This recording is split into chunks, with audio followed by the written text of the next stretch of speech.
منتخب التونسي والله نحبوا يعملوا ماتشين كوم صار الناس كلها وخيان وتعادل يساعد الناس الكل.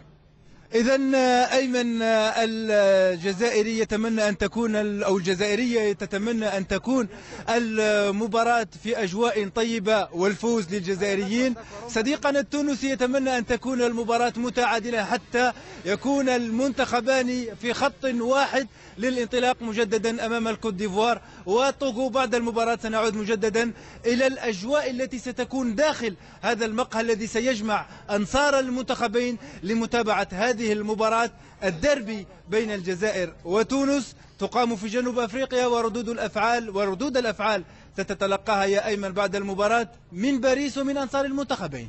نعم، نرجو أن نسعد جميعا بمباراة عالية المستوى بين الفريقين، وواضح أن الروح الطيبة تغلف هذا اللقاء جماهيريا ورياضيا أيضا. شكرا لكما مالك طرابلسي ومحمد وضاحي من تونس وباريس على التوالي. ونتحول إلى يوسف المساكني لاعب المنتخب التونسي، ماذا قال عن هذه المباراة؟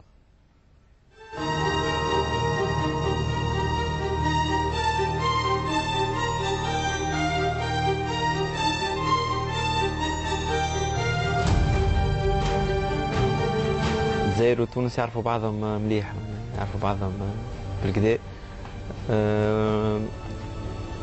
فما نقاط صغيرة هي اللي باش تربح الفريق إن شاء الله، يا الفريق التونسي يا الجزائري. والله مانيش واحد